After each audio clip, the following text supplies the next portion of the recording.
Hey guys, welcome back to Beer Fueled Fantasy Football. I hope you guys were able to survive with no injuries affecting your fantasy teams as we got through a very, very weird week 13. Lots of season-ending injuries, lots of weird outcomes, lots of players who just completely dudded for you on week 13. But a lot of big plays as well. I know I had a few teams where guys basically took me kicking and screaming to a victory, even against my own best efforts. So hopefully you guys had a few of those for you as well. I have to give a quick shout out to Hopper and his Dante Pettiscall. Yeah, that won me some money in DFS. Me too. So I had a really good day. I didn't have Taylor from our listener. Shout out to him and taking home some big money. Yeah, he won I think it was a noon game contest for $1,500. He won the noon only game contest, but I had a really good day. Otherwise, I won every single game I had it going. So I turned in my one DFS play because I usually only do one a week. I turned $3 into 20. So yeah, I turned 20 into 100. So I'm pretty happy. Yeah, solid stuff. Yeah. All right. Well, we are Beer Fueled Fantasy Football. If you guys have any DFS questions ever, ask these two guys. We have Dan Thury to my right. At Thury BFF. What's up, guys? And Christopher Hopper down in St. Louis. At Hot BFF with 2 Ps. You could do it too, Nick. It's pretty much just full point and sneaky plays matter because it gives you parity. You can get more in depth if you want to, but it's not that hard to find information. Yeah, it's pretty much in a nutshell. Just never been super big on the short-term gambling thing. I prefer the season-long stuff. That's true. That's more dance things. Definitely more dance things. Dan likes to gamble. I'm going to start dabbling in sports betting next season, I think. I'm kind of testing myself right now. You're picking games but not actually betting on them? Yep. All right. Are you keeping a track of it so you know how you're doing? No, just mentally. Figure what could go wrong. Okay. Well, I'm at Nick Sparts. We are Beer Fueled FF on Twitter, Instagram, and Untapped. Beer Fueled Fantasy Football if you want to watch the live stream. If you are watching the live stream now, apologies that we got a little bit of a late start. We didn't figure out Dan's schedule until after the last time we recorded, so we weren't able to announce that we're going to be later. We will be later on Wednesday. It's actually going to be probably close to about 8:15. You're looking at it around 8:30, but it should be fine Friday and next week it should be fine. Friday will be back to normal, which will be nice. Even more normal than normal.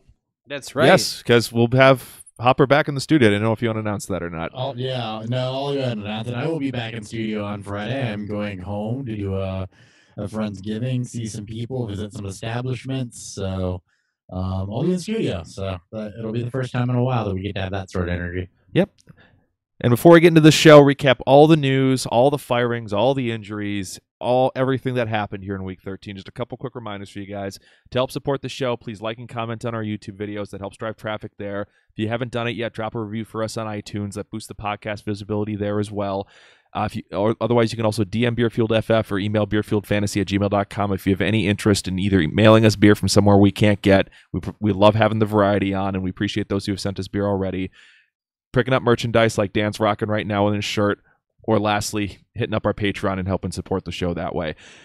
Thank you so much for that. And one more thing before we get to the beer preview, the shot bet results from this week was Juju versus Galladay. It turned into a shame bet. Galladay was 3 for 50 for 6.5 points. Juju was 6 for 49 for 7.9. So Hopper does win that shot bet. By virtue of PPR. Because all of our shot bets are based on half PPR. Yep. If it had been a standard league, I would have snuck out the victory by a single yard. Single point. Although for either or, maybe we should start using when it's off of a listener question, maybe we should start using the scoring they're asking about. I don't remember what they asked, unfortunately. So this isn't. So that's why I'm just rolling with PPR. That's also why this can't be a shame bet, because it was an either or question. Mm-hmm. All right. Before we get to everything, we do have a beer preview for you guys. Beer Fuel. And when we say beer fuel on today's episode, we mean beer fuel. 12.12% barrel-aged Imperial Red IPA. Let's fucking go. Let's fucking rage. Called Dank Wood by Founders Brewing. Based out of Grand Rapids, Michigan. They've been on the show 3 times previously. This is their 4th appearance. And 12.2% is by far and away the strongest beer we've had in quite some time on this show. So this should be an interesting episode. It's not like the summer where we're doing double Imperial IPAs or anything. Back to back. Back-to-back episodes. No, we're not doing that in season. All right. Times. We got some news for you, though. It was definitely a news-filled weekend. News.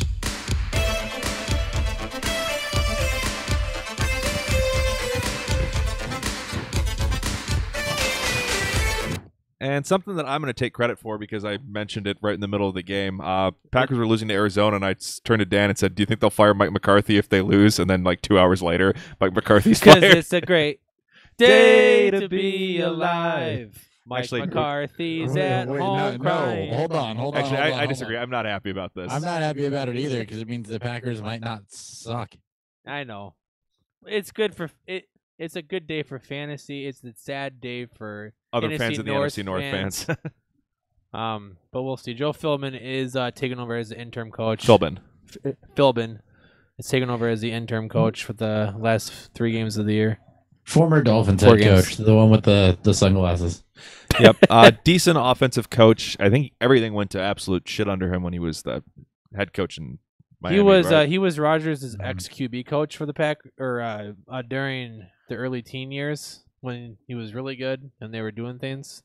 And then he came go back and look at his Miami teams, but I think that they weren't very good. I don't think. No, I think they're pretty mediocre. But that's been the story of Miami for the last decade and a half or so. Yeah, it's tough to distinguish which stretch of mediocre is which. Yeah, no, it really is. It's not like they were otherworldly terrible under Philbin, I don't think, but they weren't great either, and that's kind of the Dolphins. Just every year. You expecting any immediate change, or is this team just going to kind of run out the clock here?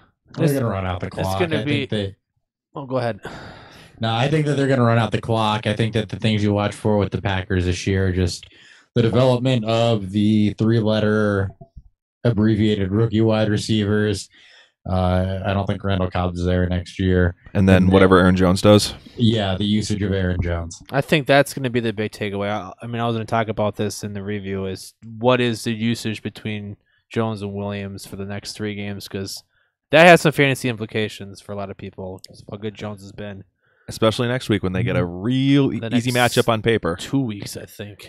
Well, if they get the offense going and the passing game going, then, but be it a change of philosophy or whatever, then I think you do see a second wide receiver emerge here that's going to be very startable. I know I called for Randall Cobb, but it could be any of the 3. You got Jake Kumaro. It could be ESB, MSV. I forgot about Kumaro. Is he back? Yeah, he played. He's back last week. He played on Sunday. I hope it is Kumaro. I've had him stashed on IR all season so far. Yeah. All right. Well, keeping with the coaching firings, Panthers fired defensive line coach Brady Hoke and secondary coach Jeff Imamura. Ron Rivera will take over defensive play calling from the defensive coordinator. They can't get much worse. It can't get much worse for them. So. Yeah, their secondary's been terrible. It has been. The defensive line, though, was a little surprising because I thought that they'd played relatively well up front anyway. Mm-hmm. But not recently, apparently. But Ron Rivera calling defensive plays is actually a boost for them. He's always been a very good defensive coach. All right. We're not going to spend too much time on it. We talked about it both Friday and Sunday, but the Chiefs released running back Kareem Hunt. He did go unclaimed through waivers. Yeah, there was talks about teams potentially, but he didn't go unclaimed. It's going to be very interesting offseason. I assume lots of teams had discussions and no one decided to pull the trigger on it. Yeah. How can you? You can't. It'd be a horrible PR move. And then I haven't gotten a ton of details, but apparently there was also a third incident. Yeah. Oh, at an amusement park. No. This was at a nightclub. The nightclub was already came out. I thought the amusement park one was the third one. No, the second one was the amusement park. The third one's the nightclub. All right, punch the guy and kick the guy. Those are the other apparently, two. he and a couple other players kicked the shit out of a guy in a nightclub. He needs to go to anger management. Just be done. All right. After releasing Kareem Hunt, the Chiefs brought back show favorite Jarkandrick West. Kind of called that one. Yeah, they had brought in C.J. Anderson as well, but decided to go with the guy who knew the playbook better. I thought Anderson could still get signed. If they end up needing him, he'll get signed. Because apparently he had a really good workout, but the difference here was the fact that West already knew the playbook, could contribute immediately. Yeah, and it just made sense. I thought I saw C.J. Anderson was almost guaranteed to be signed. I don't think they're going to plan on doing both. I think the original report was it was going to be Anderson, and then they also brought in West and signed him. Yeah. Yeah. I think if anything happened to Ware, Williams, or West, though, they'd be bringing It's Anderson already in. a pretty crowded backfield to it begin could with. be another week of nobody producing. They bring Anderson in. Yeah, could be that too. We got one underclassman declaring today, and that was Justice Hill, running back, Oklahoma State, 21 years old, dealing with some injuries this season, but he does have some hype. He's supposed to be very, very athletic, so keep an eye out for him. I'm excited to watch his combine. Yeah, I'm Elijah excited to watch these rookies starting probably early February. I'm excited until about March. When I'm we got to kick it in the high starting gear. way earlier this year. No, well, you said that last year, so we'll see how that. I also said that last year, but by the time we got through season wrap up and we got the list prepped and everything of what we were going to watch and all the declarations stopped, it was February. I'm just gonna start looking at the obvious oh, this guy's a senior and he's going to the combine for sure, and start watching those guys immediately. Mm-hmm. All right, that's all we got for news. Let's go ahead and hit some game recaps, and then we'll go ahead and get to injuries and waiver wire after we're done with all 14 of these games. What the hell happened?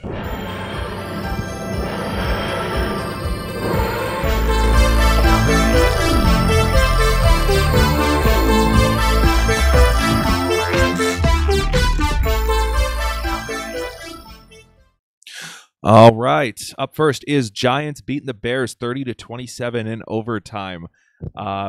Kind of a weird game overall. Chase Daniel did not live up to his first game's performance, and even though that wasn't a real high bar, Bears defense didn't quite play as good as we were expecting.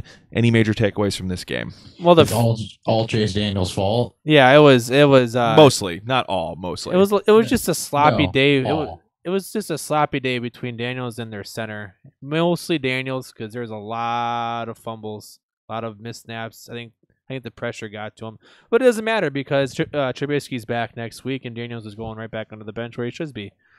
He does get the Rams, Packers, and then at San Francisco for the playoff run. So it's a good stream matchup for Trubisky, and I like him the next 2 weeks. I like him all three of these games for sure. As for the running backs here, Howard put together a very respectable game day, especially to start the game. 16 for 76, caught one catch for 4 yards.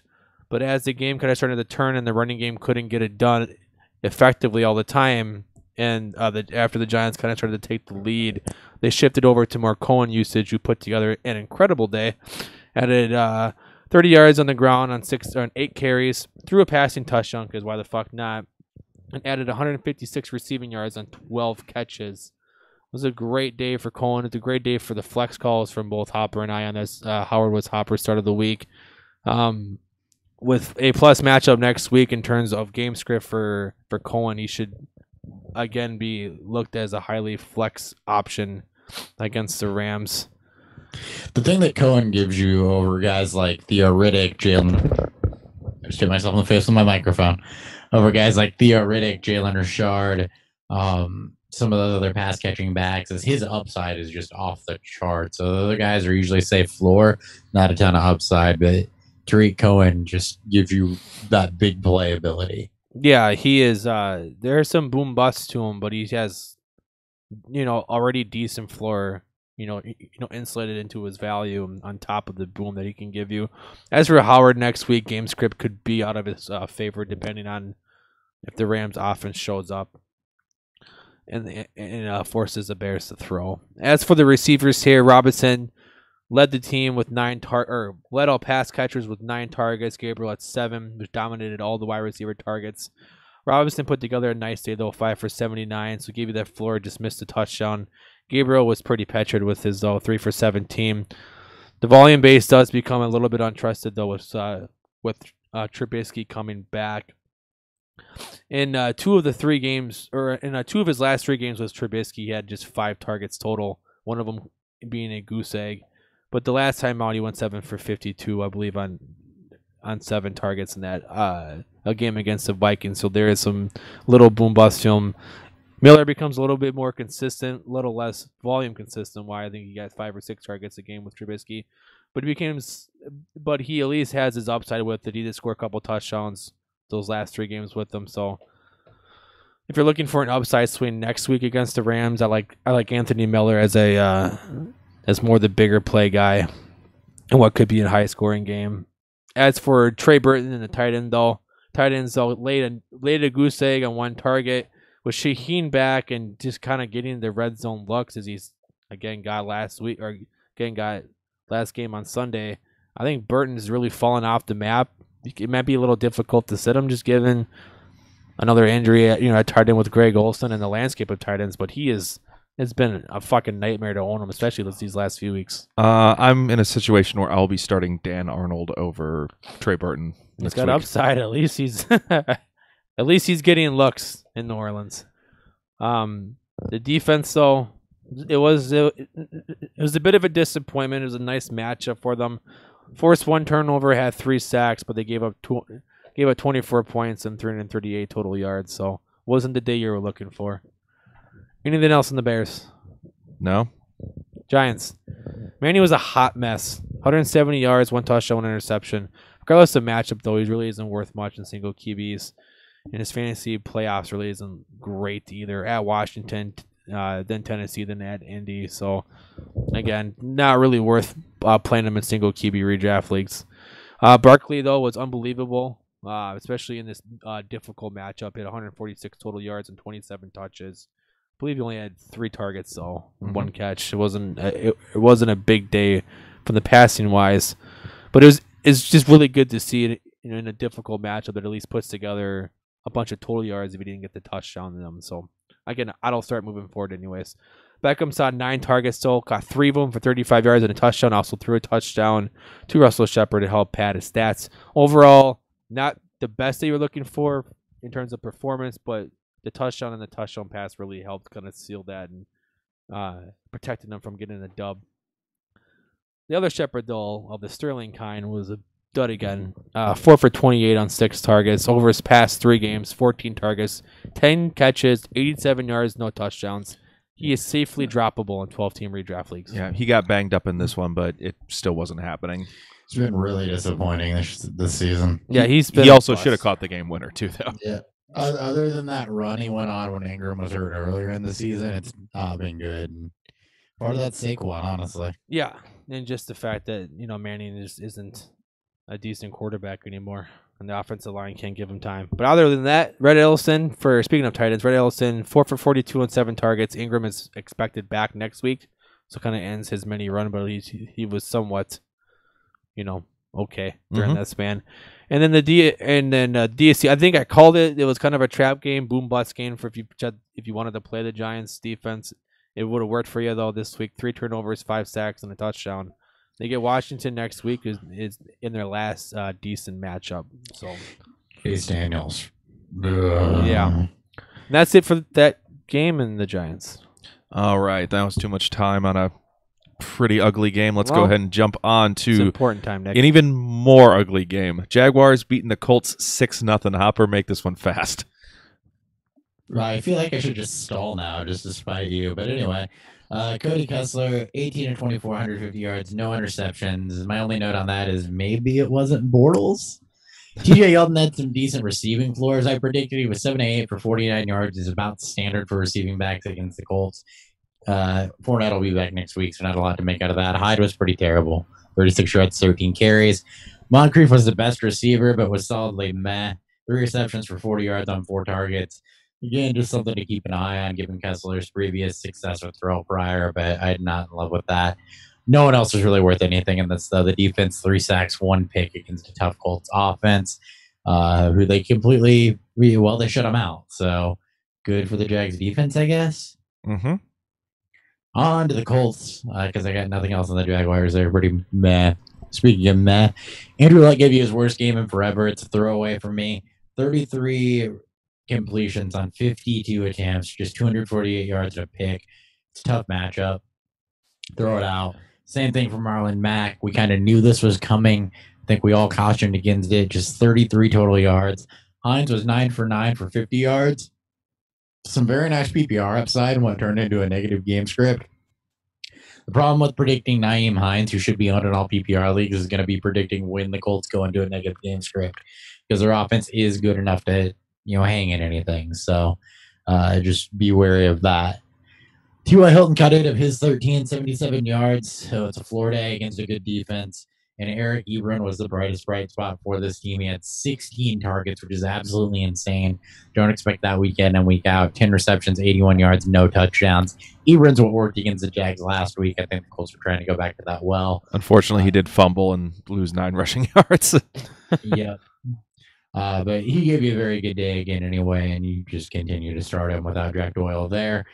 Colts defense also predictably good in this one against Cody Kessler. All right. Anything else to add? Nope. Game was pretty easy to do. Nobody did jack shit. All right. Let's go to a game that has a little more action, but it was still pretty damn one-sided, and that's Texans beating the Browns 29-13, and this game was out of hand by the half. Browns side, Mayfield reminded us he's a rookie, 3 interceptions thrown in the first half. Second half, he finished okay, though. Got you 397 yards and a touchdown, so at least if you streamed him, it was okay just based on pure volume. He did his best Blake Bortles impression. Chubb saw just 12 touches as the Browns fell behind early, still managed 72 total yards and a touchdown. Duke caught 2 for 12 and apparently slept with Freddie Kitchens' wife based on the amount of snaps he's been seeing lately. He is safely droppable as well. That's super disappointing. Yeah, he had a brief spike where it looked like things might be coming together, and now we've gone back to right where we were. Why the fuck did they pay him?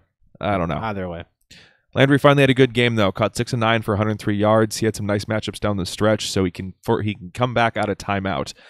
And Callaway should have had an even bigger day than he did, but he fumbled going into the end zone. Finished 3 catches for 84 yards on 6 targets. Only other player with over 5 targets was Njoku, who caught 8 total yards on 3 catches. So, boo Njoku.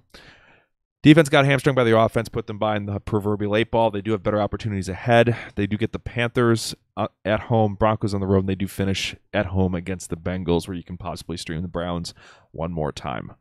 On to the Texans side, where Watson gave you a real quiet game, needed just 31 attempts to get his game rolling. Most of their points came from Fairburn of the defense. 224 yards, a passing touchdown, 30 rushing yards, giving us a poor but passable game. And I said Watson over Luck, and even though Watson didn't have a great game, it was still better than what the fuck Andrew Luck put together. Yeah, not good from Andrew Luck. Lamar Miller got fed, finished with 115 total yards on 20 touches. 4 of his last 6, he has 100-plus total yards. He's a prototypical running back, too, and a high-end, too. All y'all, hopefully you drafted him when I told you to. Yeah, or traded for him on the cheap when he was slow the first half of the year. Mm-hmm. Hopkins, 12 targets, caught 7 for 91 yards, but he would have had an even bigger day. If game script hadn't got out of control, he was taken to the Browns early this game. 3 players finished with 32 yards exactly: Jordan Thomas, Demaryius Thomas, and DeAndre Carter. Jordan Thomas caught the touchdown out of the 3 of those. So pretty quiet day from Demaryius. We were hoping for more with no QT in this one. Yeah, He got going early, and then it kind of just went away. He did. It looked promising in the first 5 minutes, and then it all of a sudden wasn't. They're like, oh, we don't even need to throw to him. Yep. Defense caused 4 turnovers, scored a touchdown. They continue to be a lock and load offense at this point. They only have one super tough matchup left, and that is Colts at home. Then it's at the Jets in a primo matchup. They'll probably my defense won that week, and then at the Eagles, which isn't a terrible one. Moving on, we got the Mike McCarthy era coming to an end game, where the Cardinals go into Green Bay, win for the first time since 1949, beat the Packers 20-17 on a Mason Crosby missed field goal. But before that, just a quick question from Richard Lopez here. Would you drop Trey Quinn in the Dynasty League? He asked. In the Dynasty League? How shallow? I mean, He didn't specify. I'm not dropping Trey Quinn in Dynasty, no. I think the struggles and inability of Jamison Crowder to stay healthy have opened it up for him, and looked for a rookie wide receiver that was Mr. a 7th-round pick. You got to have some patience with him. And I think when he's been on the field and the fact that they're willing to utilize him is a good sign. He's been pretty promising, especially in any form of PPR format. And yes, he's had his injury problems, but I don't think that that's enough to make me drop him right now, year 1, without reason. so he says it'd probably be to pick up Lamar Jackson, and his other quarterbacks are Wentz, Carr, Mariota, and Tannehill. Is it one quarterback? I assume with that many quarterbacks, it fucking can't be. But if it's multi-quarterback, I would be trying to trade Carr or Tannehill and pull up Jackson. Yeah, I would be trying to move them, not drop a wide receiver. And if it's one quarterback, just swap one of those guys out. Yeah. And We have a man crush on Trey Quinn, especially myself. So, I mean, I find it hard. He's shown a lot of upside in the very limited action he's had. I just think he's going to be a solid Yes. type of guy that you want on the top of your bench in case you need him for most of his career. An Adam Humphries type, if you will.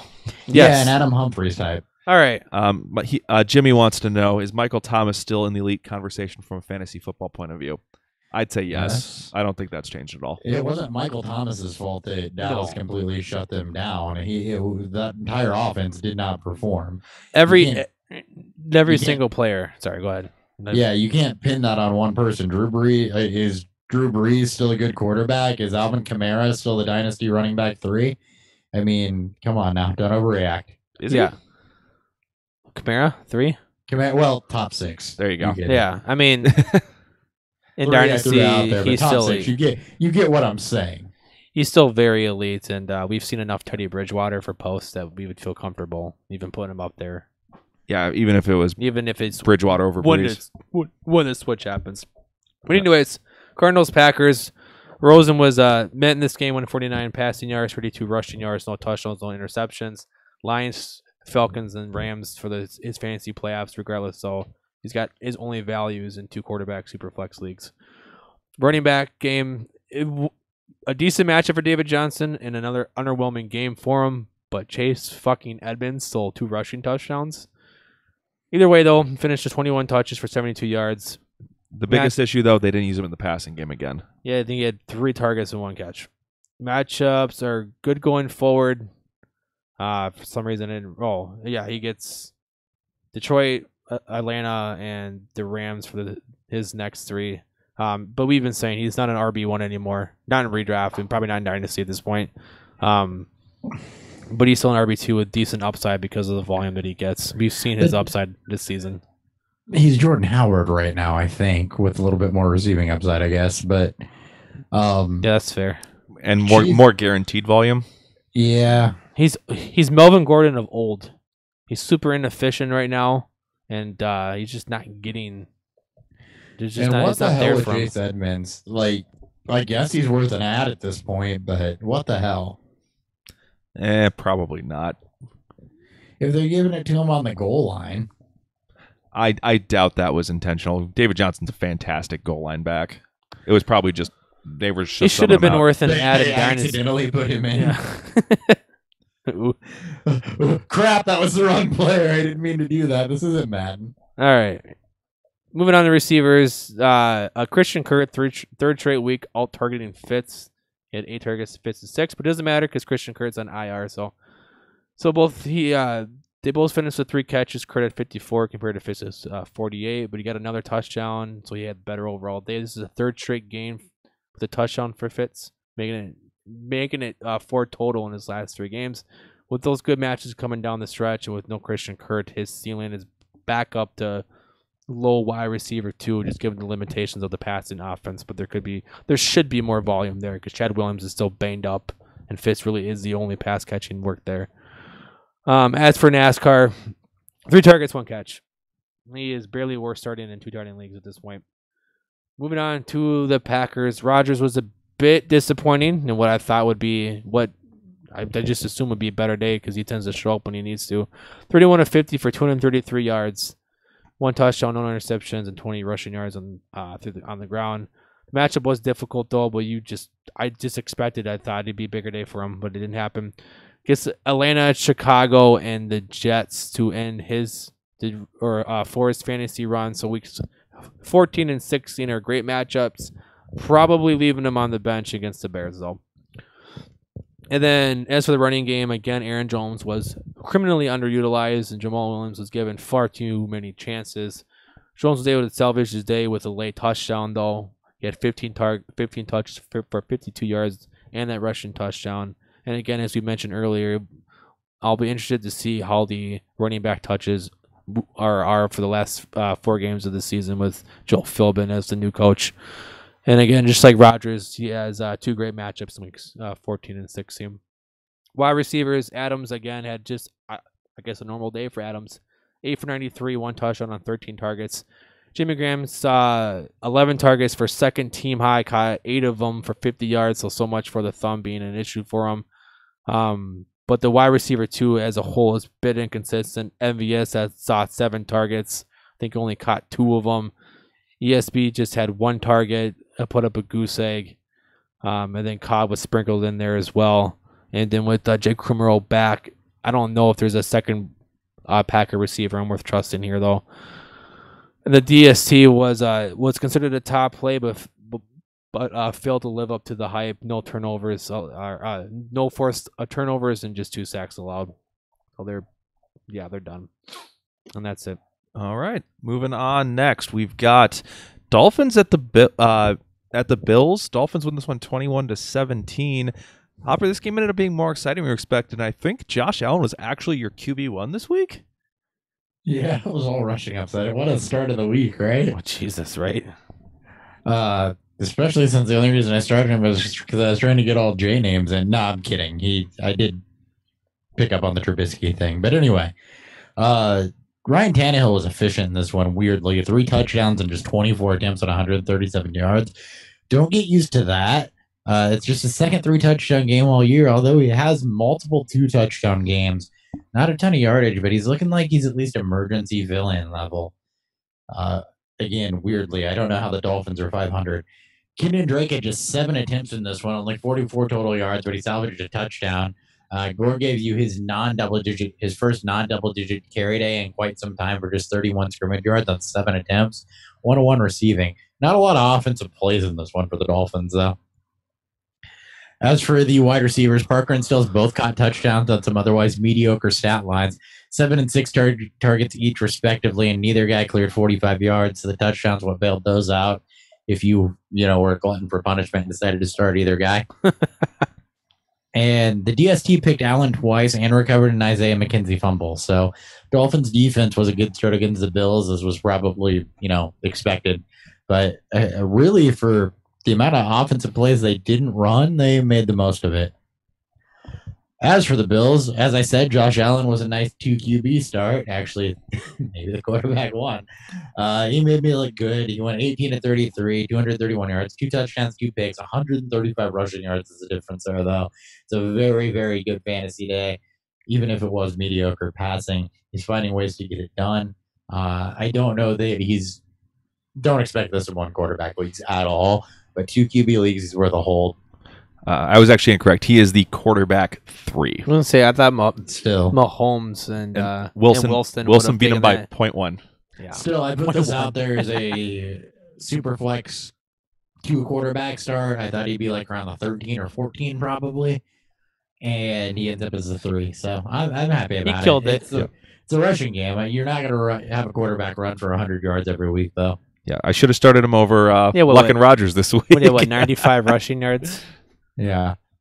This game? Yeah. 135. 135. Well, I was a little off. Yeah, just a bit.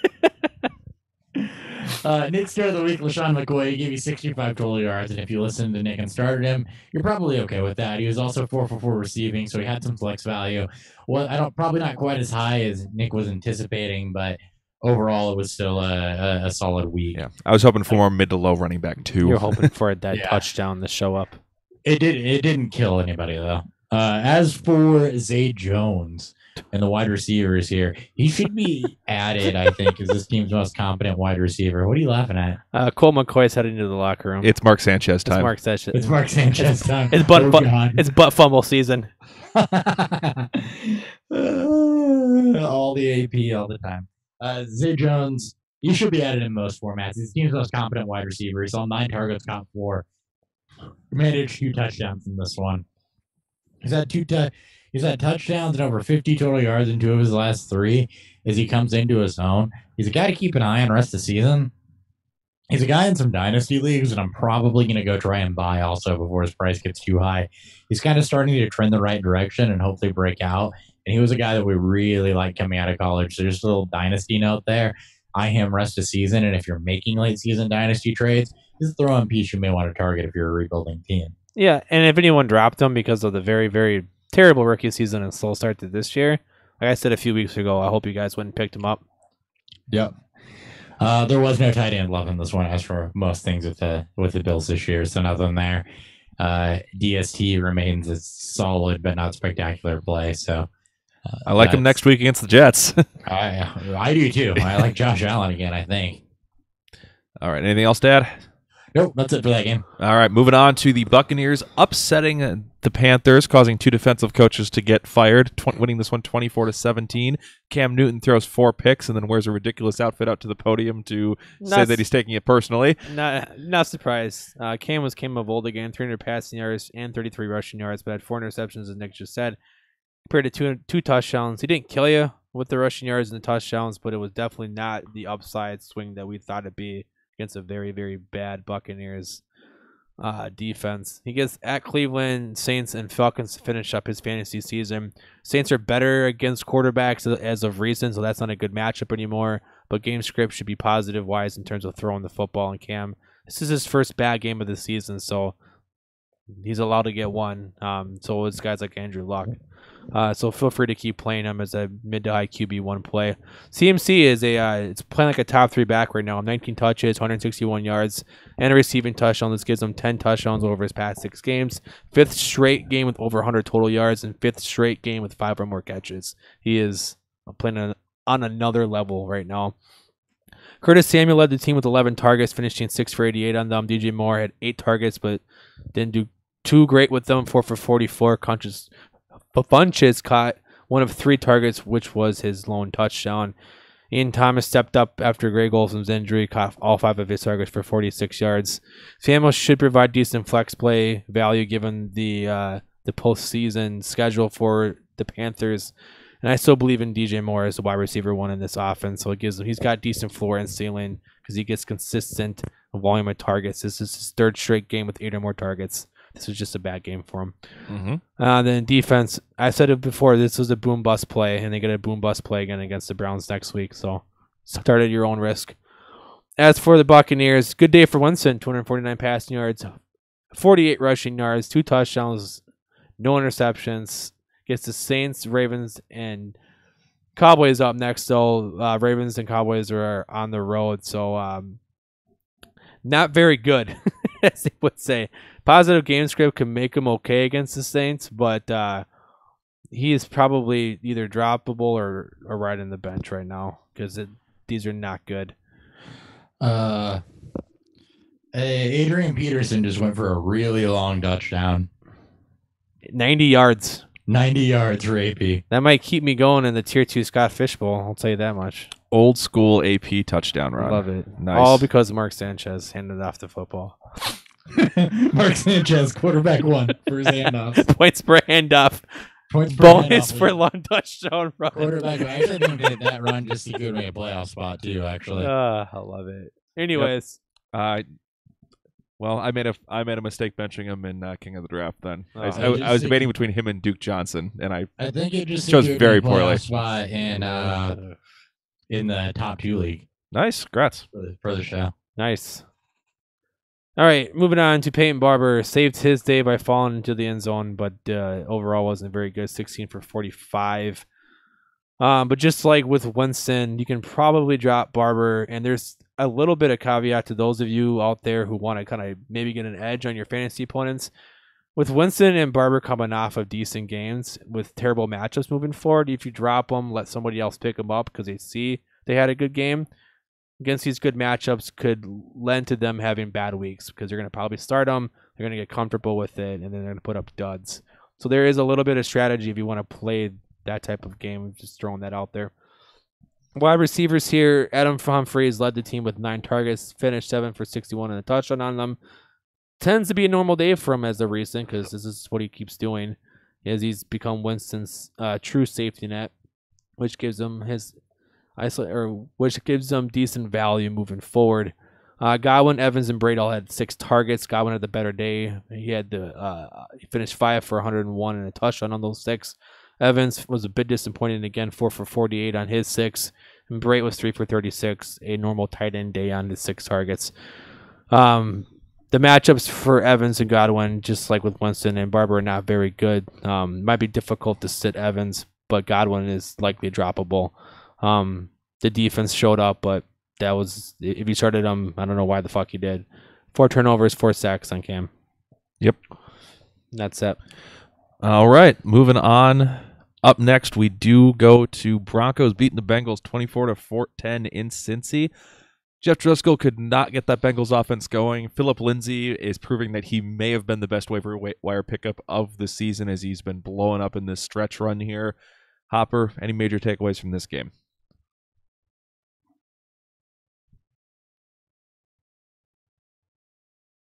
Hopper, you shut off your mic, I'm pretty sure.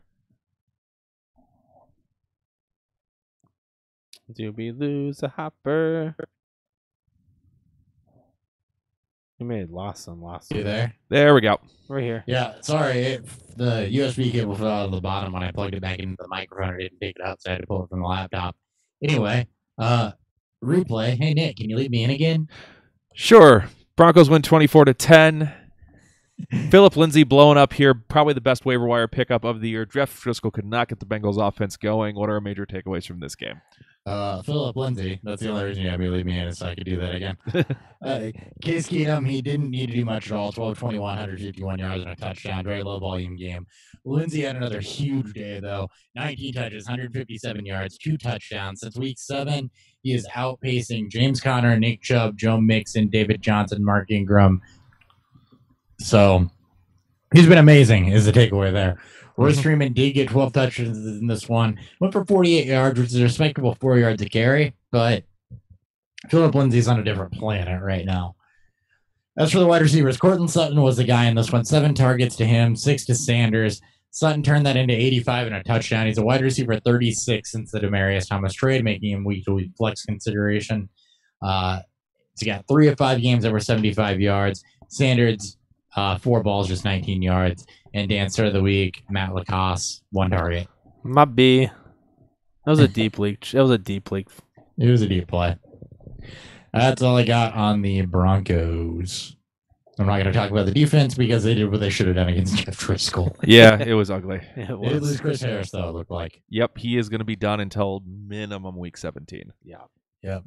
As for the Bengals, Jeff Driscoll is okay. 25 of 38, 236 and a touchdown. It was pretty Andy Dalton-like, actually. Surprisingly, he ran just 3 times, even though he had kind of been doing that in the little bit that we had seen him this season. So if he could get the legs going a little bit more, I think it gives him a little bit more upside, but it was against the Broncos, so something to watch for future weeks. Just in case you catch an injury. Joe Mixon was not hurt by Dalton's absence. 95 total yards on just 14 touches with this game in catch-up mode. Unfortunately, because it wasn't catch-up mode, that led to more Gio. 8 targets, snagged just 6 for 32 yards. I have no idea why Gio is getting the passing work here when Mixon's a very, very adept pass catcher. That's a little weird to me, and I think they need to do something to get rid of this situation in the offseason. And then they'll give it to Mark Walton because reasons. Unless Marvin Lewis gets canned. As for AJ Green, he hurt himself, ligament damage to the foot. More on that later. Left Boyd is a wide receiver 1. He turned that into another solid day, going 6-8 for 97 yards. He's giving you just 3 bad games all season, and one of those is week 1. So he's been very, very consistent, and I absolutely have no issues trusting him. Oh my God, Colt McCoy looks really bad. He can't even walk. Oh, Jesus. Yeah, he's limping. I assume he's not back then. Nope, probably not. And then CJ Uzama, 7 targets, just 5 receptions for 33 yards. Standard tight end floor day for him. In really a game with the Bengals run catch-up mode in the whole time. So, all right, 2 games left then before we go ahead and hit the beer review break, and that is Ravens versus the Falcons up next. Score was 26-16, but 2 of those touchdowns were defensive, so not a lot of offensive production. It was in a this great day for football fans. Great game for football fans. On the Ravens side, where Jackson made most of his money on the ground again, 75 rushing yards, so that's 3 straight with 70+. That was the majority of his fantasy production, unfortunately, when he paired that with a touchdown. 125 yards passing, and he had a fumble. So he really needs to learn how to throw the football because it's not happening. He's basically Tim Tebow. Yeah. Except he doesn't have like the fourth quarter magic passing because he just sucks at throwing the football. Yeah. Yep. Tim Tebow at least could hit a pass or 2. Exactly. I mean, that's what I'm saying. In Jackson's defense, none of his weapons are in his prime Demaryius Thomas. No, that is very true. But he's missing wide open. It's not like You need to be in prime Demaryius Thomas.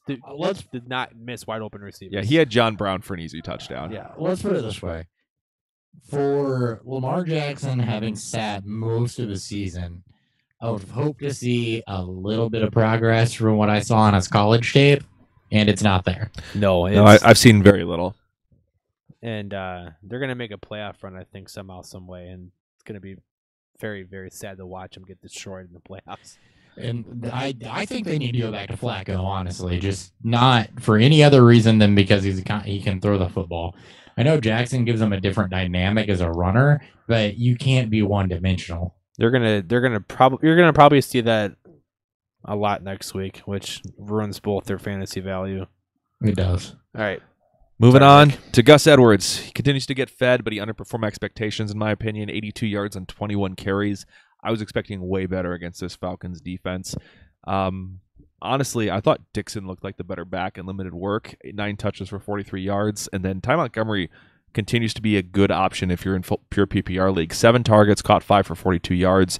Also had 3 carries for 13 yards as well for a pretty solid PPR performance. Yeah, I picked him up last second. If they start using Dixon in this read option, it's going to be beautiful. Yeah.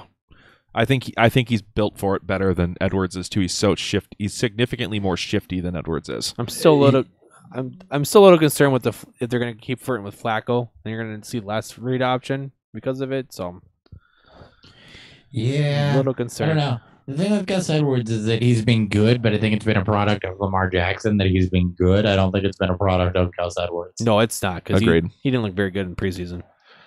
All right.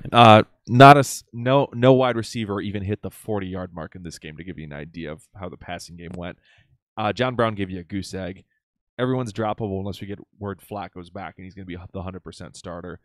Mark Andrews, though, I think is the biggest takeaway. He continues to flash. He caught all 3 targets for 47 yards. He may be the tight end of the future, and currently he's PFF's #1 rookie tight end. He was always a tight end of the future. The Hayden Hurst draft pick still makes even less sense after that. The third If you round pick listen to us post-draft again, we're your round show. We're here post-draft, and all of us were on board of Mark Andrews is the guy. Pay no mind to Hayden Hurst. All right. Rest of season schedule for them. They get at the Chiefs, Buccaneers, at home, and then at the Chargers. So rough schedule for their defense, but if they keep playing like this, they may still be startable, specifically that Buccaneers game. Yeah, week 15 is the only one I would even consider playing them in.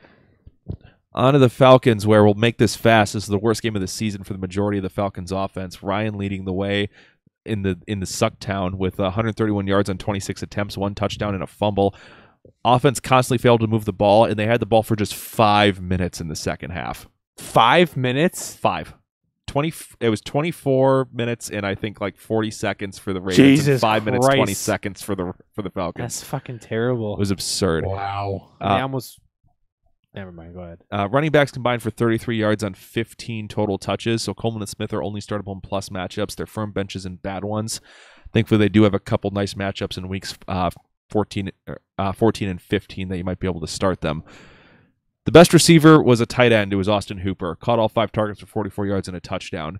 Sanu, Ridley, and Jones, on the other hand, combined for 77 total yards on 8 receptions with 17 total targets between them. Sanu was your leading receiver, the 3 with 32 yards. I thought maybe they'd be a little bit better without Tony Jefferson in, but man. No, it was outside bad. corners really stepped up. Defense, though, may have had their best game of the season. Only 20 points allowed because 6 of those were a fumble return for a touchdown. Finished with 2 sacks and a defensive touchdown for an actual decent performance for the Falcons. Possibly streamable against the Cardinals in Week 15? It's the product of Lamar Jackson and constantly losing track of the football. Yep. Rest of the season schedule, there are Packers in 14, home against the Cardinals in 15, and at the Panthers in 16. Let's hit Rams versus the Lions in Detroit. Rams win this one 30-16. Todd Gurley freaks all fantasy owners out when he doesn't go into the end zone, but he scores like 2 plays later. Any major takeaways from this one, Dan? Jared Goff, disappointing day in what was a favorable matchup. 207 passing yards, 1 touchdown, 1 interception. He only has 1 decent matchup left, and that's at home against Philadelphia because he gets the Bears and the Cardinals on the road in weeks 14 through 15. He is a guy that I'm likely going to drop and see if I can get someone to pick him up and play him. From the looks of it, he didn't necessarily need to be great. No, and this is just how bad Detroit's become. There is upside with them with how good this offense is. And you got to see that upside in the last past few games for them. But I'm definitely not playing them next week against Chicago. Mm-hmm. Not in Chicago. As we talked early in that slight tease that he gave us, he managed 26 touches for 165 total yards and those 2 rushing touchdowns. You're likely not going to sit him next week against the Bears because, as we saw with Barkley against them, I just expect the Rams to give him enough touches to be productive. And hopefully he finds the end zone. Woods led the team with 9 targets, turned that into 5 for 67 and a touchdown. Cooks got the early work, but didn't do much later on. 6 targets, caught 4 of them for 62 yards. Reynolds really shit the bed in this one. 2 for 19 on 5 targets. Decent matchups coming up for wide receivers, which gives him some flex value and a little bit of upside given the offense. But he's more in that low wide receiver 3, wide receiver 4 range for me moving forward. Mm-hmm. And as for the tight ends, as I fully expected, they saw 6 targets, 3 apiece. Everett and Higbee both did shit with them, I believe. 3 catches total. Nothing happened. The defense was decent, forced 2 turnovers and 4 sacks, and allowed 16 points. As for the Lions here, Stafford was below average, 245 passing yards, 1 touchdown, 1 interception, and a fumble lost. He has 3 straight difficult matchup against the Cardinals, Buffalo, the Cardinals, Bills, and Vikings. So that should keep him in the free agency pool where he likely is in most single QB leagues. With the game close to the late fourth quarter, Blunt was able to see 16 carries, turn that into 61 yards. And as I put down, Johnson, please get better. Please. It's also meant, because of game script, Theo Riddick wasn't used nearly as much. 11 touches, 3 of which were only receptions for 58 yards, and only 4 targets on that. So again, Johnson, please come back. If Johnson can't come back, though, Blunt does have some touchdown upside against the Cardinals and Bills, who are typically bad run defenses. So he could fall into the end zone if Johnson doesn't come back. And that's for the receivers. It was Ellington, not Galladay, that led the team in targets. Ellington had 10 targets, finished 7 for 35 on those, so a decent PPR day. Galladay had 8, finished 3 for 50 on those. It was a shit day for him after we hyped him up so much early in the week. But Ellington continues to have PPR 4 in those 14+ leagues if you need a safe flex play. And the defense we just don't talk about because they're non-existent. That's it. All right. Anything else? Nope. All right.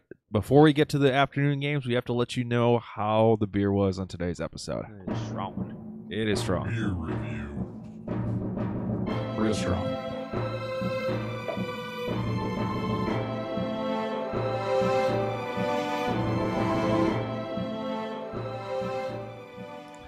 I don't know about Dan and Hopper, but Nick's feeling pretty fucking good right now. I'm buzzed as fuck right now. I feel pretty buzzed. I wouldn't say buzzed as fuck, but I definitely feel good. All right. We got Dank on by Founders. It is one of their barrel aged series. It's an Imperial Red India Pale Ale aged in bourbon barrels, 12.2% ABV. What do we think? Well, first off, as far as bourbon barrel aged stuff goes, Founders and Southern Tier are pretty much top of the list for me as far as what they do. This one's no different. As far as the red, first off, it's a red. So you do get some of the traditional malty, roasty sweetness that you get from the red before it gives way to a little bit more of the bourbon flavors. There's a lot of oak there, a little bit of vanilla, not in the traditional sweet vanilla sense, more the kind of bitterness that you can get from vanilla. If you ever tasted vanilla extract, you know what I'm talking about. And it really fades into kind of a hoppy bitterness almost. It's 2 different distinct types of bitterness. It's a very good beer, sweet on the nose, oaky and bitter on the finish. I absolutely love this one. Had it on draft before, and ever since then, I've been smitten by it. Yeah, this is one of my favorite bourbon barrels. As Hopper pointed out, it's just maltiness from the red. And I get a hint of chocolate on the finish. Not so much the finish, but on the aftertaste. It just kind of lingers there, which gives it a really nice aftertaste for those that don't like the strong taste of alcohol. It really fades away after Those first couple seconds. Yeah, nothing about it is super strong alcohol wise. Like I can tell it's a strong Oh, beer, it's there, especially on the front. It's but definitely there. But I would not have guessed 12.2. I would have guessed 8 or I 9. guess 10. But yeah, very solid beer. Absolutely love that it just kind of bourbon notes, but it's never really heavy on the bourbon flavor. It's just kind of a bourbon accent in the second half of the taste profile. That's exactly what it is. It's very red ale up front and bourbon on the back. Yep. But it's got probably 3 or 4 different kind of flavor layers to it where you're kind of going through each part of it. I love it. I'm a big fan of reds in general. I don't think they get enough. They do it enough. I love that it's a unique Highly taste. underrated. And it's Highly. I've never seen a barrel aged red before, so this is just fantastic. Yeah. Good choice. Good choice. Yep. I saw it. I'm like, I am 100% picking that up. If you ever get the chance down at Floyd's, they'll have it on draft from time to time, and it's even better off a tap. They may still have the Bourbon County still on draft too, so I'm hoping I may go check that out this weekend. After the episode. I'm probably gonna make my way there on Friday night after we record. Honestly, We'll see if Jen is ready to go after grading, and we'll head out. That's right. Sure. All right. Up next, we're hitting the afternoon games. We had actually a decent matchup in Oakland where the Chiefs beat the Raiders 40-33. Showed up. Game was a lot closer than I was expecting. Hopefully you did not bet the Chiefs. On the Chiefs side, Mahomes was not quite as sharp as you'd expect. He had quite a few missed throws and it was a bit sloppy in that regard, but no picks. Still gave you 4 touchdowns. The offense was still clicking, and the Raiders defense just basically failed to show up this week.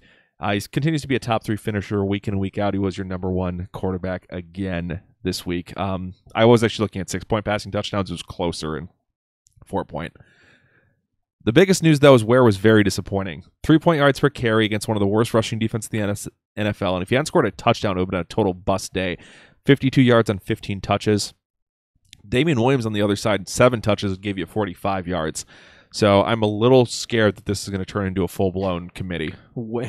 This is like Drake versus Williams of last year. So at least Drake was efficient with his touches last year for Miami. But we've also said like don't fall in love with Ware too much. We got a little bit of it on Sunday through listener questions. Saw a bunch of it on Twitter, like trying to make Ware a top 5 play, and just because it's a good offense doesn't mean that. Well, this was the best matchup. Well, I know. Rest of the season, it's Ravens, Chargers, Seahawks. Rest of the season, he gets one okay matchup against the Chargers, and that's not even great. Yep. So yeah, kind of an ugly schedule going forward for him. You may be starting him as out of desperation. I know I've got a 2-flex league I'll be plugging him in on, but it's not pretty. Going to the passing game, though, where Travis Kelce had the best game of his season and probably his career. Maybe. 12 of 13 targets caught, 168 yards and 2 touchdowns, and he could have had a third, but one was overturned. So could have just had an amazing day here if he scored through a touchdown. It was fun to watch. He did things. Rest of the passing game, though, was quiet. No one was over 40 yards besides Kelce. Demetrius Harris and Conley caught the other 2 touchdowns, and then Hill laid an absolute egg this game. 1 catch for 13 yards on 6 targets and 37 yards rushing was the only good news that he had. I mean, he does this from time to time. We saw it last year, and we saw it in his rookie season. And unfortunately, he was wide open on a couple deep shots, and Mahomes just missed him. It happens. I don't know what else to say that shit happens. And unfortunately, defense also laid an egg with Hill. 33 points allowed. They did have 3 sacks and 3 fumble recoveries, but 33 points allowed is a deep hole to dig yourself out of, so they only gave you a meh day. It just depends on how your league scores in terms of points allowed, because they probably finish as a low-end defense 1 just because of the sacks and the 3 turnovers. Yeah, because that's 9, but they probably were negative. I got 9 points from them in Dan Snow's league. So they dropped to 0 and got 9. Yeah. Okay. Rest of the season schedule, as I mentioned, Ravens at home, Chargers at home, and then at the Seahawks. So this is not a great end-of-season schedule. We're going to see a lot of real nervous Mahomes owners going into the playoffs. On to the Raiders. Well done, Derek Carr. 285 yards and 3 touchdowns on 38 attempts, no turnovers. He's going to finish top 10 this week. He had a solid week when a lot of quarterbacks did not. He way overperformed my low expectations. They get Steelers at the Bengals and the Broncos. I could see Week 15 him being a possible streaming candidate. Who Who they face in 15? at the Bengals. Okay. Jalen Richard, Doug Martin both fumbled, and they still managed solid fantasy days. Richard put up 15.8 yards per carry on his way to 126 total yards on 9 touches. Martin had 20 touches on his way to 67 yards and a touchdown, so neither has been a league winner since Marshawn Lynch went out, but Jesus they've been... Christ, Nick. Get it together. I can't... If the mic stands dropping the mic, I can't help it. Wow. They've both been solid as desperation flexes most weeks, though. I've been surprised with how well Martin's performed. Doug Martin has been my desperation flex for a bit now. He's been so consistent, which has been really nice. And then the only bad game was the obvious one against Arizona. When he was hurt. Yeah, when he got got hurt and they just shut him down. Yeah. Because he was on his way to a solid day. He was, yeah. Passing game was very productive as well, though. Jared Cook, 7 receptions, 100 yards, and a touchdown on 8 targets. It's been a bit boom busty, but this is the best season of Jared Cook's career, I think. It's been as Jared Cook could be it. Oh, very he gives you there, all the hopes are there, then he lets you down for a while, then he gives you these teaser games. Sounds like a lot of my relationships. Aww. Jordy Nelson had a solid game, caught 10 of 11 for 97 yards, and then even Marcel Aitman got involved with a touchdown catch. Sometimes tight end receivers need to catch a touchdown. Cody Core caught a touchdown this week. Just saying. And then rest of season schedule for them, as I mentioned, Steelers at home. They go to the Bengals in Week 15, and then Broncos at home. You may be starting some players against the Bengals because that defense is garbage. Yeah. Moving on, we got Seahawks at the 49ers. Hopper, Seahawks just take it to them. Wilson had one of the most efficient days I've ever seen. Any major takeaways from this? Yeah, Wilson only passed 17 times, but had 4 touchdowns on 185 yards. So, very startable week in and week out. He at one point, I think you had 3 touchdowns on 9 passes. Yeah, 3 touchdowns on 4 passes. Oh my gosh. To start the game, 3 touchdowns on 4 passes. His touchdown rate right now is, I think, 8.9% on the season. Yep. And here's the reason. Carson was good. 16 touches, 118 total yards, no touchdown. He remains a running back 2 because of the volume he's getting and what he's doing with it. Rashad Penny actually had a decent game. Continues to cut into Carson's work. Just 7 touches, but turned that into 65 yards and a touchdown. Just a player to watch. 49ers are kind of a vacuum type of defense, so that's more on the promising side than the whatever side. And Penny has flashed a couple big plays here over the last couple weeks. I think he's. I've always liked him on tape. The upstyle running that he does is always concerning. But I've always liked what I saw from him coming out of San Diego State. He's an interesting buy candidate in Dynasty. I didn't necessarily hate the player as much as I hated the hype around the player. Yeah, he was absolutely overhyped. But I liked his metrics and I liked his landing spot. That's why the overhype came up. Yeah. Yeah, when people were hyping him up as like the 102 candidate, I thought that was nuts. I thought that was dumb. As for the wide receivers, no wide receivers over 4 targets. Jerron Brown did snag 2 touchdowns. Lockett snagged 1, and so did Baldwin. So if you started a wide receiver not named David Moore, you're happy about that. I feel like that's like the typical Seahawks day when Wilson throws 3 touchdowns. It always goes to all 3 random receivers. Yep. Yeah, they worked the ball deep in this one, but they did not have to throw a lot. Nick Vannett, once again, no volume, just 1 reception on this one. But again, they threw 17 times. Mm-hmm. So that's incredible. Can't expect a whole lot out of that. Jesus. As for the 49ers, Nick Mullins actually didn't play terrible, but no matter. 30 of 48, 414 yards, 2 touchdowns. Performed better in this one than he should have, but I still don't necessarily buy into it. I mean, but I will say this about Mullins. He has proven himself better than C.J. Beathard. I'll give him that. He deserves to be the backup to Garoppolo, at least for next year. He's looked better than a 3rd string should. As for the running game, Matt Breida, slightly tolerable, 51 receiving yards. Beyond that, just 5 rushes for 6 yards and an ankle injury. It's already been reported that he's going to miss this week. And apparently what happened is he re-aggravated the injury in pregame warm-ups, came in, played a bit, and then re-aggravated again, and now he's done for next week. Yeah, I don't hate Jeffrey Wilson. No, Wilson was awesome. Yep. No way. Wait, wrong one. Sorry. Dante Pettis was phenomenal call by myself, catching 5 of 7 for 129 yards and 2 touchdowns. Seattle once again struggled with speed, which is the type of receiver they struggled with all season. This is why I like Dante Pettis. So great game by him. And then George Kittle did his normal tight end one thing, catching 6 and 9 for 70 yards. No touchdown on this one, but you'll still. And You'll take it. It's easily a tight end one. Yeah. And the Eagles just scored. It ended in a 3. I couldn't tell if it was an Adams run or an Aguilar reception, though. I will let you know here. It was a Sproles touchdown. Sproles. Oh, I was still right about it ending in a 3. The 14-yard touchdown run. It wasn't even a pass. I forgot. I'm very happy about that. I know you are. I forgot he ended with a 3. Yep, 33, right? 43. 43. No, 43. 33 is Adams. Yes. So, could have been Adams. Darn. All right. Could have been Adams or Aguilar. Moving on. Patriots, Vikings. Patriots 24, Vikings 10. Dan, don't spend a lot of time on this. Shit day for Spend all the Cousins. time on this. I want you to just draw this one out. Shit day for Cousins. 32 for 44, 201 passing yards, 1 touchdown, 2 interceptions. Next week, you could probably look elsewhere too against the Seahawks with decent matchups against Miami and Detroit in weeks 15 and 16. Positive note here, 17 touches for Dalvin Cook, 8 of which were receptions, which capped up a nice PPR day for him. He had 106 yards in those 17 touches. Next week is a tough matchup, but he should be considered an RB1 play in weeks 15 and 16. Murray continues to kind of cut into his work, but he only saw 6 touches in this one. And it looks like the Vikings are finally trying to get Cook back to that bell call type of work that he saw at the beginning of last year. Murray had just 14 yards on those, and you can drop him in all leagues unless you're the Cook owner. As for the receivers here, Thielen led all pass catchers with 10 targets, but was just 5 for 28 on them and was saved by his touchdown. Diggs saw just 5 targets, caught all 5 of them for 49 yards, but you can tell that he wasn't playing at 100%. Given Diggs' injury, Aldrick Robinson saw 9 targets, finished 5 for 37 on them, so who cares?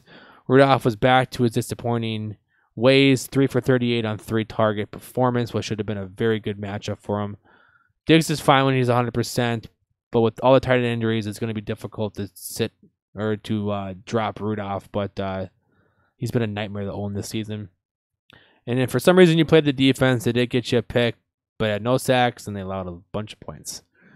As for the Patriots, Brady was his normal self, especially at home, 311 passing yards, 1 touchdown, 1 pick, and rushed for 5 yards to hit his career mark of 1,000 rushing yards, because for some reason people fucking care about that.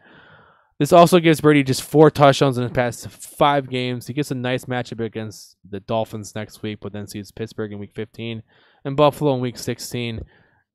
I think you can almost drop Brady. He's done absolutely nothing over these past 5 games to give him any sort of recognition as a good play. Yeah. It's been bad. I mean, he does get the nice matchup next week, but they've gone full blown run because the running game was good. I'm just curious about the Tom Brady quarterback 14 on the season. Yep. And that's with a lot of big names missing time. Guys like Trubisky and stuff like that who would be higher than him. And like quarterback 15 since week 6. Yeah, and if like Winston had played the whole season, he'd be ahead of him and or Fitzpatrick. So yeah, he's a mid QB2. Yeah. Him and Stafford have been, I think, the 2 most disappointing quarterbacks this year. Jamison Crowder? Yeah, I'll give him that. He's been doing things. As for the running game, it was a lot better than I expected in this one, but only Sony Michel was able to get things going on the ground. 18 for 70 yards total. It didn't kill you, but it definitely wasn't a great game, and hopefully you were able to sit him. Burkett, on the other hand, finished with 9 touches for 41 yards, and James White led all the backfield with 7 receptions on 13 targets. I think with 13 touches for 118 total yards. So White was a good play this week, but as you can see, Burkett was cutting into the Michel workload. But given the heavy amount of carries that Michel gets against Miami next week, he is an RB2. Burkett should get flex play. White is that mid to low flex play, just depending on if Miami can keep the Patriots throwing the football to them. As for the receivers, Edelman led all receivers with 8 targets, was just 3 for 25 on them, but he did give you 35 rushing yards and not completely kill you. Gordon saved his day with a touchdown, but just saw 3 targets, caught all 3 of them for 58 yards in that touchdown, and Gronk had a difficult matchup against Harrison Smith in the Vikings defense. So it wasn't a bit surprising that he finished 3 for 26 and 4 targets. Gronk might be one of the most disappointing players this season as a whole. I mean, he's likely the bust of the year candidate for that. He's definitely up there. But it is difficult to sit him just given his upside, and especially touchdown upside. And the defense stepped up in this one, forced 2 turnovers, had 2 sacks, held the Vikings to just 10 points. Weeks 14 and 16 are great matches for them, but week 15 you're likely looking elsewhere because you get the Steelers at home. In Pittsburgh. Here's how bad tight ends have been.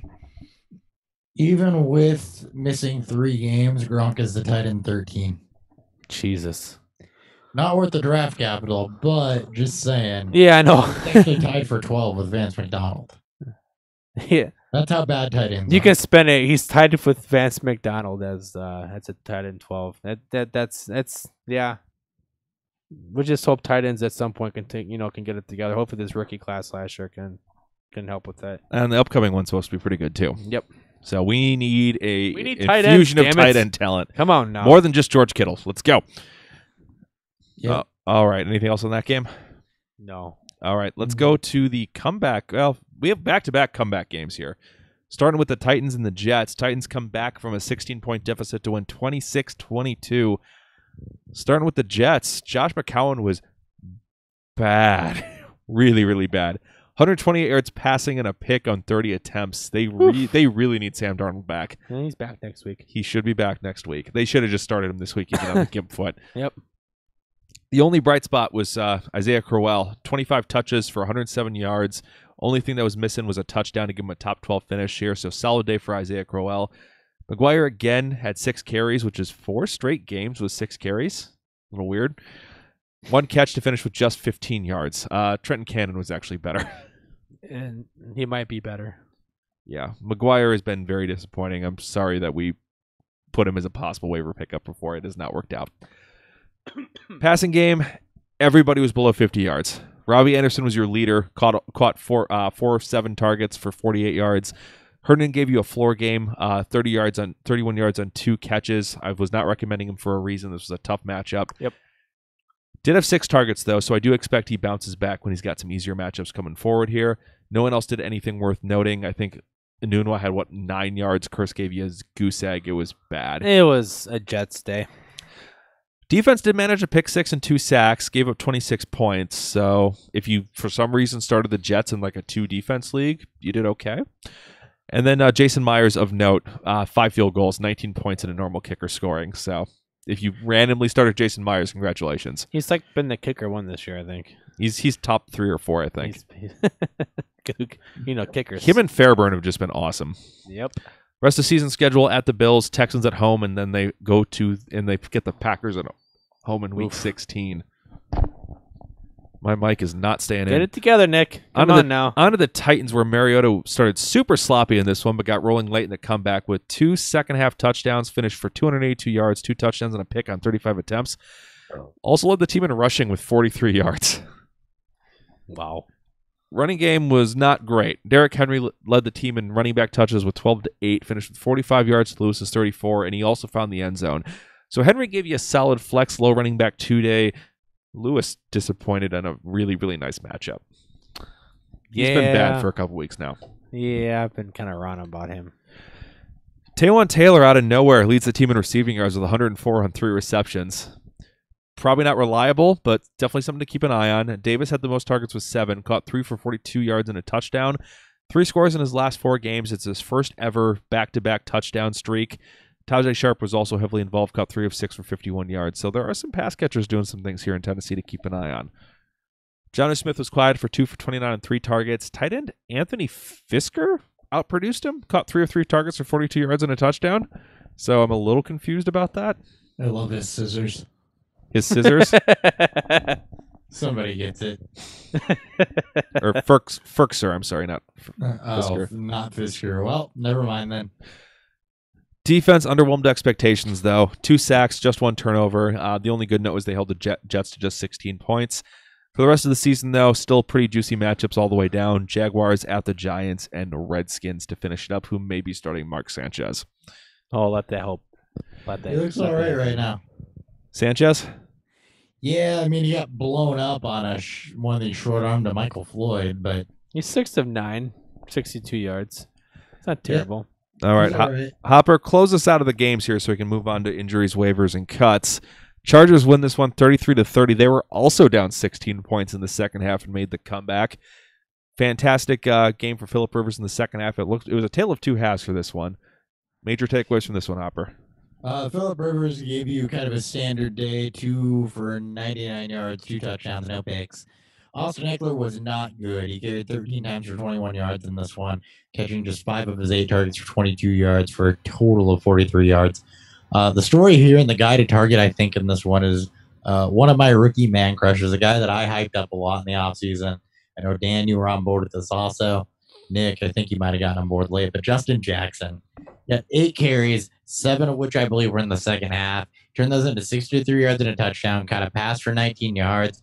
And if you watched it, his agility, patience in the backfield, and vision were on full display here. He gave him a different dynamic, and I think that he's going to earn himself more touches as this goes on. He's a guy that we were high on, I think, because of collective out of the draft. So just keep an eye on him, and we'll talk about him more in a bit. Yep, I was a big fan of what we saw on tape. He overperformed my expectations, and I hope he keeps it going because Eckler looked awful in this matchup, but Justin Jackson looked awesome. He had a great Justin Jackson a lot. He had a great combine, and I think what the big thing to note is that he got majority of the comeback touches, was just more telling because they trusted him more. Drive. Yeah, they trusted him more than Eckler. I mean, Eckler, outside of a few catches, was terrible. Yeah, but he was in there on the 2-minute drill, and I think more importantly, the traits that I saw on his college tape, I saw in this game. I said Pittsburgh struggled against the slot, and boy, did they ever. Keenan Allen was targeted 19 times in this one. He got 14 for 148 yards and a touchdown. Fantastic performance from him. No other wide receiver had more than 3. Travis Benjamin did catch a 44-yard touchdown.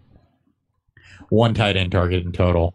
So this passing game was Keenan Allen for the most part. I couldn't figure it out, but the Steelers kept putting linebackers on Keenan Allen, and it went just about how you'd expect. I think I think he had 9 targets against linebackers. He got 7 passes.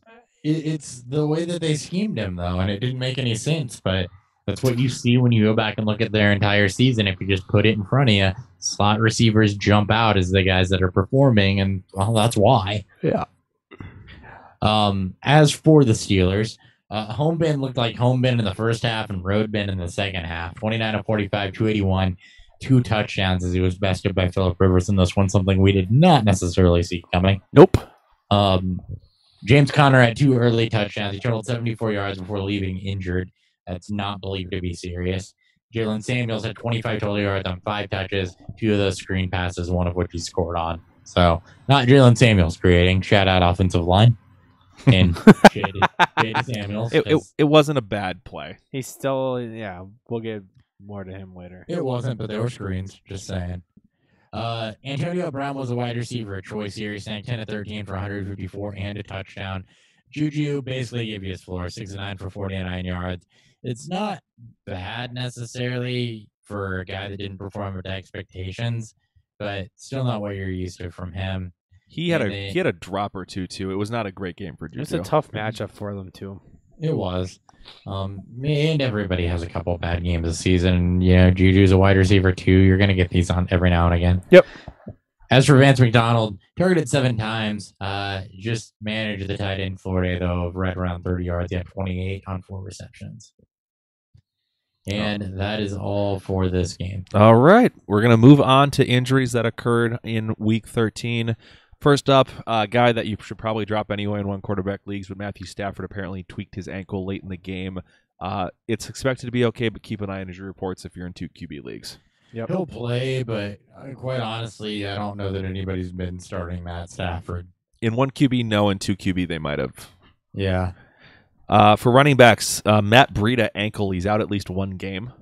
Yeah. Looking at, I believe, Jeff Hill. What's his name? Jeffrey Wilson. Jeffrey Wilson out of North Texas.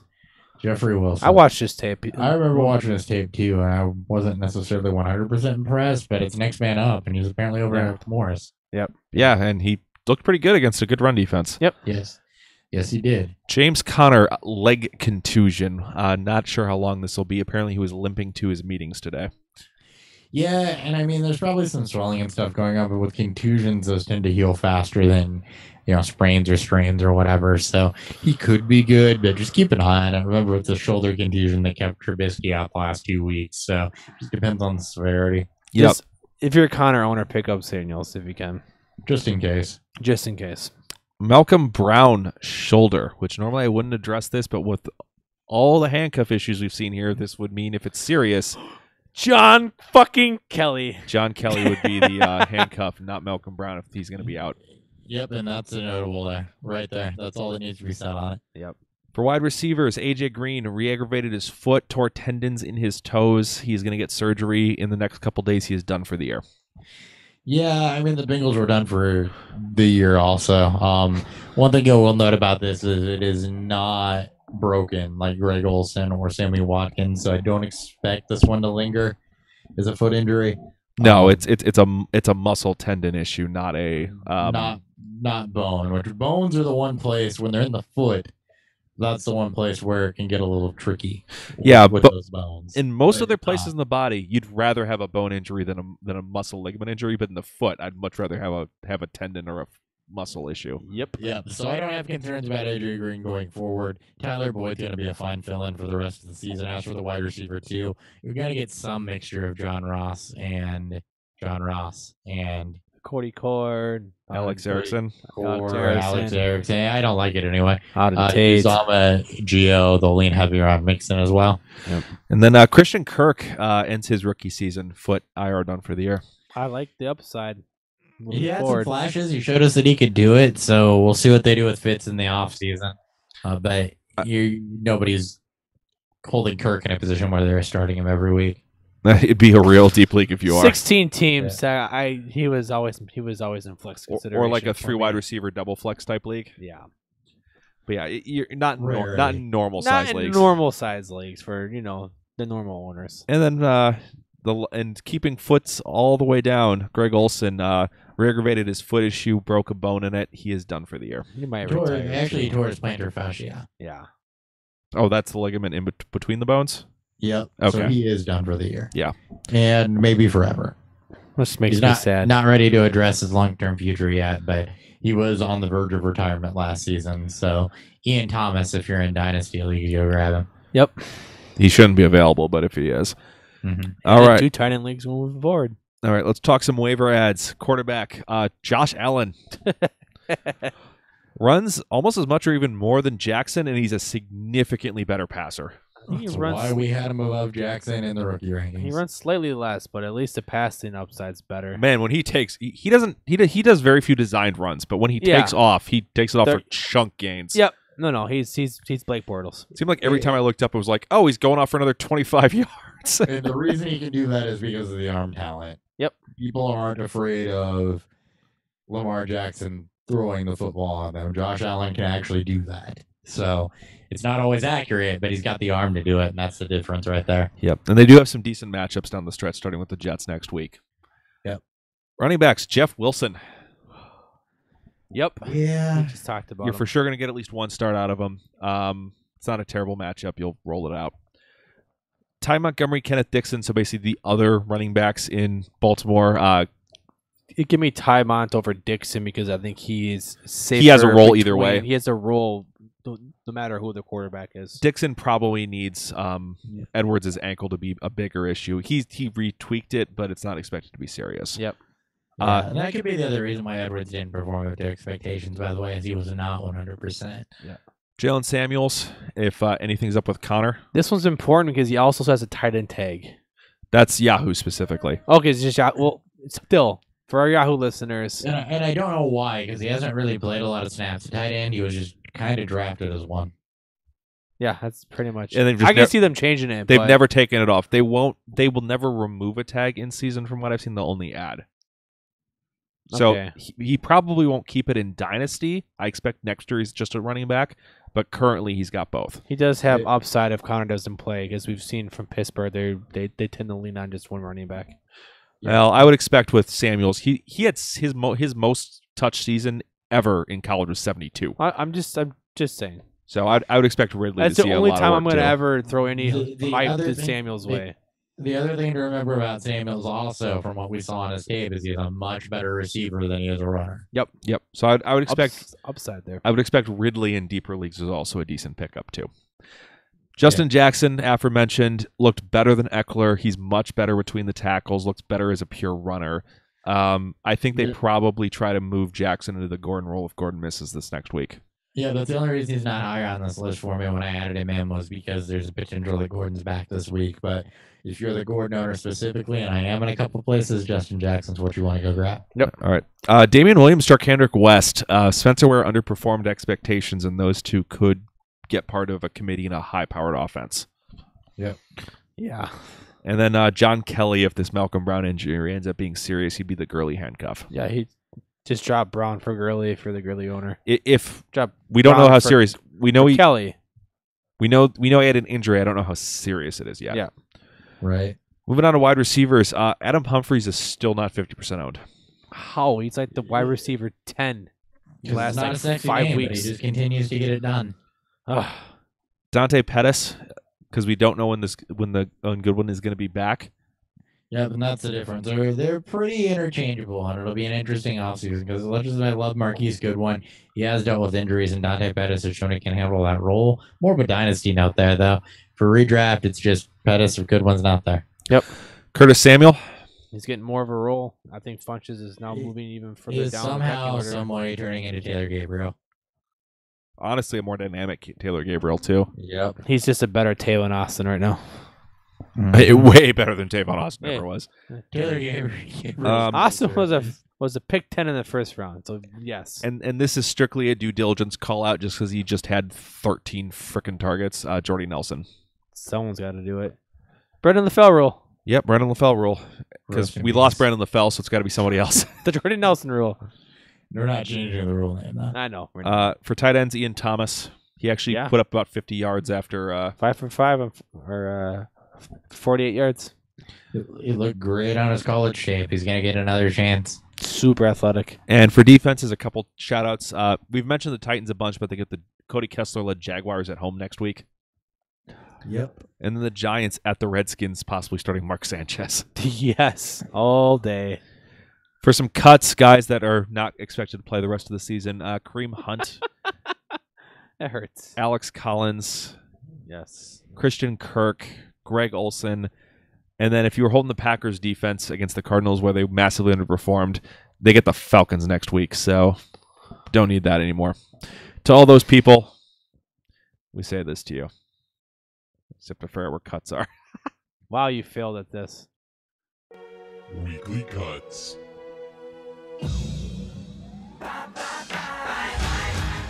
If you're gonna do that, you probably just want to cut. You probably just want to cut the weekly cuts and just say bye. If you want to do that nice transition to, you should probably do this. Okay. Is this an on-air production meeting? Yes, it is. We do that a lot. We do.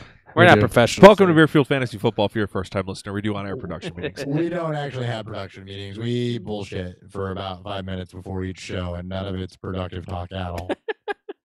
All right. Western Week preview. As we've done the last couple of weeks, we're doing extended start sits through your fantasy playoffs just to give you more names if you're desperate. And with some of the injuries that happened this week, there's going to be a lot of people in the playoffs who are desperately looking for players that can plug and play. So we'll try to help you out. We're going to give you 6 names to start, 2 names that you don't want to have in your lineups, get you all set for the first round of the playoffs for a lot of teams. Or if you're in a 4-team playoff, you're looking at your last week to try to get in. So we're going to try to give you as much help as we can there. Friday's our weekly preview. We're going to go ahead and cover 15 games that take place on Sunday and Monday. Sunday, of course, we're back here for our live Q&A. Appreciate everybody who comes and joins us for those episodes. Ask all the questions you can. We generally give you about 25 minutes on the short end, closer to 40 minutes on the long end, depending on how many questions you guys can bring for us. If you're listening to the audio podcast, subscribe at Beerfield Fantasy Football if you guys want to join us for those shows and be able to ask questions on air. Individually, I'm at Nick Sparts. I've got Dan 30 to my right. At 30 BFF. Just remember, we do have a late start Wednesday. Yep, late start Wednesday. It'll be a little after 8 o'clock. Christopher Hopper down in St. Louis. At Hot BFF with 2 Ps, I will be in person Friday and Sunday. So look forward to that. All 3 of us on camera for the first time in quite a while. We are Beerfield FF on Twitter, Instagram, and Untapped. Hopefully, you guys got your wins here in Week 13. Let's get ready for the playoffs. Let's get some Beer Fueled championships, and we'll catch you guys next time on Beer Fueled Fantasy Football. See you Wednesday. Peace.